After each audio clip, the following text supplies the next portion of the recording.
नमस्कार। अमेरिका की deputy secretary of state Wendy Sherman पहले आई थी इंडिया और अब पहुंची हैं इस्लामाबाद। रॉयल रिसेप्शन किया गया उनका। हालांकि पाकिस्तान के प्राइम मिनिस्टर के पास अब तक फ़ोन नहीं आया बाइडन का, लेकिन उनका रॉयल रिसेप्शन किया गया इसी उम्मीद में कि अच्छा रिसेप्शन हम कर दें तो शायद हो सकता है वहाँ से फ़ोन आ ही जाए।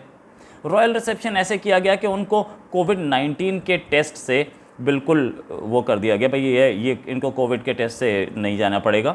दूसरा, फॉरेन अफेयर्स मिनिस्ट्री ने एविएशन मिनिस्ट्री को और चीफ सिक्योरिटी ऑफिसर को बोला कि स्पेशल इनॉग्रेट डेलीगेशन के लिए स्पेशल अरेंजमेंट्स पूरे करिए जाएँ। आप वीआईपी लॉन्च खोला जाए, इस्लामाबाद के एयरपोर्ट में कोई चाइना गेट है उसके पड़ोस में जो वीआईपी लॉन्च है वो खोला जाए।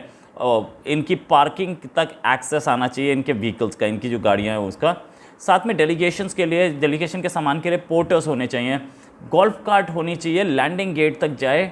उसके बाद इनके जो प्लेन है वो एक चार्टर प्लेन से आए हैं, इनके चार्टर प्लेन को सबसे करीबी जगह देनी चाहिए ताकि उनका प्लेन एकदम करीब पार्क हो जाए, आगे ज़्यादा के इनको प्रॉब्लम ज़्यादा दूर इनको ना करना पड़े।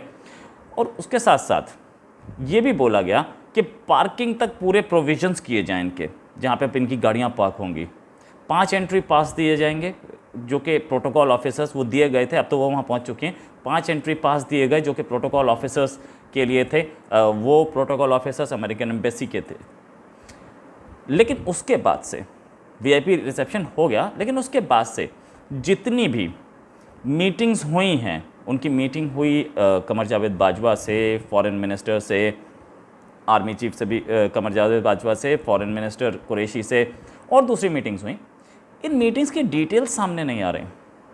क्यों सामने नहीं आ रहे? क्या ऐसा हो रहा है जो डिटेल्स सामने नहीं आ रही? दोनों के कोई प्रेस नोट भी नहीं आ रहे। तो क्या बातें हो रही हैं? यहीं पे फंसती है गोटी। बात ये हो रही है कि आप कर क्या रहे हैं और हमें आपसे चाहिए क्या। यहाँ पे आने से पहले सिचुएशन क्या थी? सिचुएशन ये थी कि रिपब्लिकन पार्टी और डेमोक्रेट पार्टी, दोनों पार्टीज़ के जो इनके लॉ मेकर्स थे, सेनेटर्स और कांग्रेसमैन, उन्होंने एक बिल टेबल किया था जिसमें वो सैंक्शंस चाहते थे पाकिस्तान पर, और वो आने वाला है। वो पिछले महीने टेबल हुआ था, अब उस पर बात होगी। इस्लामाबाद पहुंचने से पहले मैडम ने, वेंडी शेरमैन ने बॉम्बे में ये बोला था, मुंबई में ये बोला था कि मैं पाकिस्तान विज़िट मेरी जो है वो किसी पर्टिकुलर रीज़न से नहीं है, हम ब्रॉडर रिलेशनशिप उस कंट्री के साथ नहीं चाहते और हम ये देखते भी नहीं कि आगे आने वाले टाइम में दोनों कंट्रीज़ के बीच में कोई ब्रॉडर रिलेशनशिप होगा। इंडिया के लिए ये बोला था कि इंडिया और पाकिस्तान को हम हाइफनेट नहीं करेंगे, मतलब इंडिया पाकिस्तान दोनों इकट्ठा कहीं नहीं रखेंगे, हम इंडिया को अलग देखेंगे, पाकिस्तान को अलग देखेंगे। इंडिया में एक प्रॉब्लम आई थी, वैसे तो बड़ी अच्छी मीटिंग्स हुई थी, एक प्रॉब्लम आई थी कि इंडिया S-400 मिसाइल रशिया से ख़रीद रहा है और उनको इस पर एतराज़ था। लेकिन अब बहुत ज़्यादा ऐसा हम लोगों को दिख रहा है, ऐसे कुछ हम लोगों को इंडिकेशंस मिल रहे हैं कि जैसे ही हम लोगों के पास S-400 मिसाइल्स आएंगे तो अमेरिकन सैंक्शंस जो हैं, जिनके लगने का डर है, हालांकि इंडिया ने बहुत क्लियरली बोल दिया था आपने जो करना है सैंक्शंस लगाने लगाइए, मिसाइल हम ज़रूर खरीदेंगे, लेकिन सैंक्शंस को बाइडन एक वन टाइम वेवर कर देंगे। जैसे ही यहाँ पहुँचेंगे उसको वेवर कर देंगे, ख़त्म कर दिए जाएंगे सैंक्शन। अमेरिका और पाकिस्तान के रिलेशंस इस समय वर्स्ट पे, हालांकि एक तरफ तो सैंक्शंस पाकिस्तान पे लगाने के लिए वहाँ पे बिल चल रहा है, दूसरा एक और बिल भी लगाया गया भैया, मतलब डिमांड बड़ी हाई है उसकी, एक और बिल लगाया जाएगा इनफैक्ट वो ये है कि वो वॉशिंगटन ने जो, यानी कि अमेरिका ने जो मेजर नॉन नेटो एलाई का स्टेटस दिया था पाकिस्तान को, उसको हटाने के लिए पाकिस्तान के विदेश मंत्री कई महीनों से चीख चीख के बोल रहे हैं कि हमें अमेरिका के साथ ब्रॉडर रिलेशनशिप चाहिए, स्टेबल रिलेशनशिप चाहिए, अच्छी रिलेशनशिप चाहिए। लेकिन अमेरिका खासा नाराज़ है कि भाई एक तरफ तो आप चीन की दोस्ती कर रहे हो और चीन हमें परेशान कर रहा है, चीन पर हम सैंक्शंस पे सैंक्शंस लगा रहे हैं। अभी हाल में चाइना के ऑफिशियल न्यूज़पेपर ने लिखा कि ताइवान को जो अमेरिका का सपोर्ट है, उस तरीके की सपोर्ट के साथ अब तो युद्ध ही दिखता है, एक धमकी जिसके लिए अमेरिका भी, युद्ध दिख तो रहा ही है सामने, वो टल सकता है लेकिन होगा ऐसा करंट अभी हाल की परिस्थितियों में तो दिख रहा है कि वो टल जाए 20 साल 30 साल, लेकिन इम्पेंडिंग तो है जब तक दोनों में से कोई एक इकोनॉमिकली ना टूट जाए। तो वो युद्ध की तैयारी अमेरिका अभी से कर रहा है। एयू के यूएस, ऑकस जैसे बोलते हैं, America, United kingdoms and US, फिर ऊपर से क्वाड जिसमें चाइना, ऑस्ट्रेलिया और इंडिया, जापान, ऑस्ट्रेलिया और इंडिया हैं। तो ये चारों ओर से चाइना को घेरने की तैयारी, वो साउथ चाइना सी में इनकी एक्सरसाइजेस चलती हैं, अभी चल रही है इस समय। तो ये भी चीज़ें, ये सारी चीज़ें मिल करके आप पाकिस्तान को किस तरफ देखते हैं, ऐसा अमेरिका बोलता है। क्या आप पाकिस्तान को चाइना की तरफ देखते हैं, तो हमसे क्यों उम्मीद कर रहे हैं? और चाइना जो है वो पाकिस्तान को अपने शिकंजे में, क्योंकि इतना कर्जा ले चुका है, तो वो बेचारा अब कहाँ जाएगा? अब तो बुरी हालत है और पैसा देने वाला कोई है भी नहीं। अमेरिका एड रोकने में रोकता दिख रहा है, तो रास्ता कोई बचा नहीं। अमेरिका ये सीधे बोल रहा है चाइना का पाला छोड़ो, हमारे पास आओ, हम करेंगे। हमारे साथ नहीं रहे, चाइना के साथ रहना है तो हमारे साथ नहीं रह सकते। इसमें ये मेजर नॉन नेटो एलाई जो स्ट्रिप करने का स्टेटस है, मेजर नॉन नेटो एलाई जो हटाने के लिए जो बिल है, इसके लिए भी बहुत स्ट्रॉन्ग सपोर्ट है।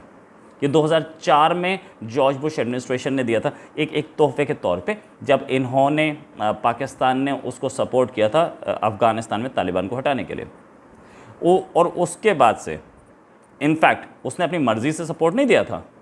रिचर्ड आर्मिटाज उस समय के डिफेंस सेक्रेटरी होते थे, उन्होंने धमकी दी थी कि अगर इन्होंने हमें सपोर्ट नहीं किया तो we will bomb Pakistan to stone age, यानी कि हम उसे पत्थर के युग में ले जाएंगे, इतने बॉम्ब मारेंगे।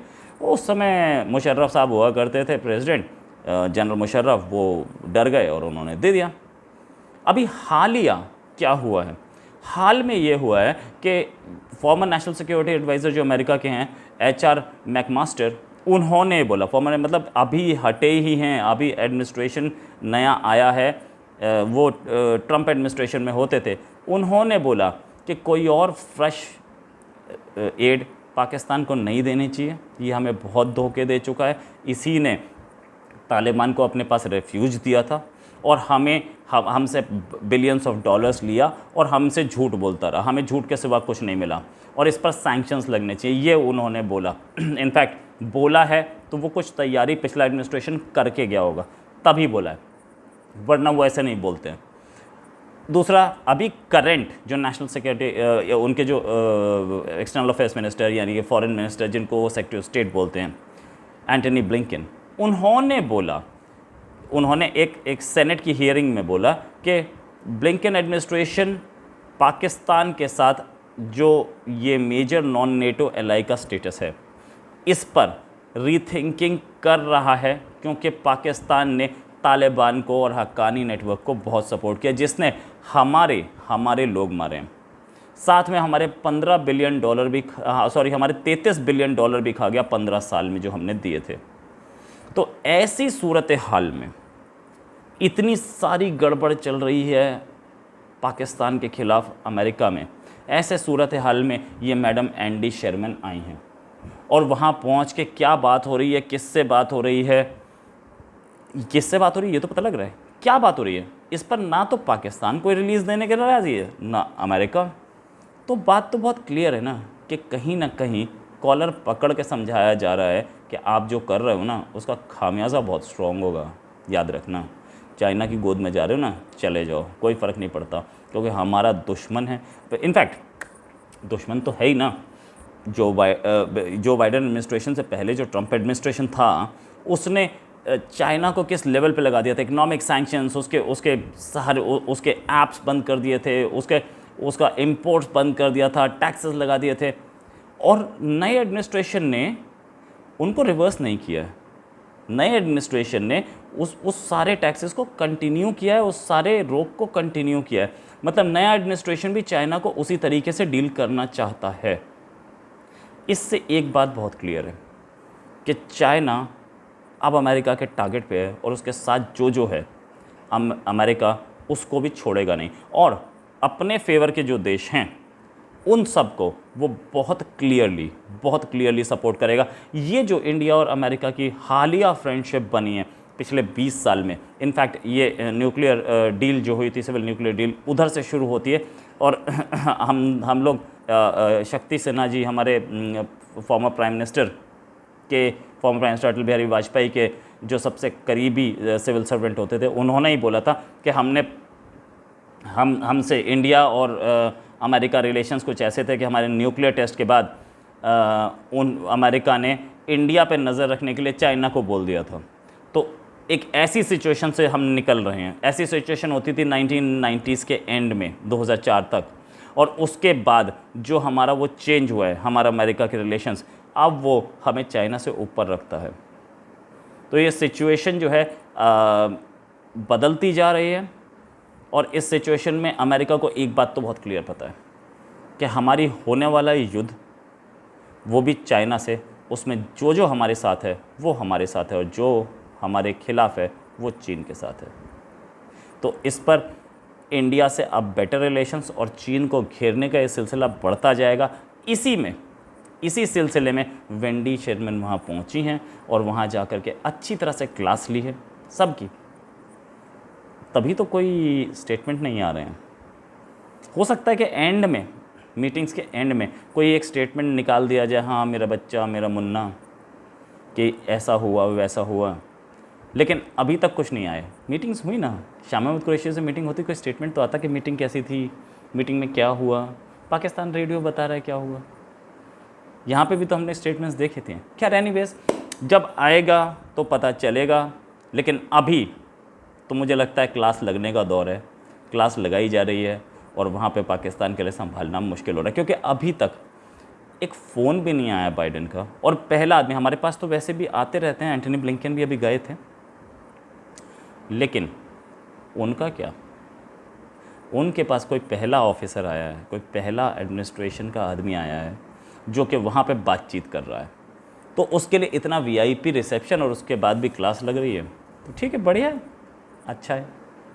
इसी के साथ एक और खबर के साथ फिर हाजिर होंगे। नमस्कार, जय हिंद।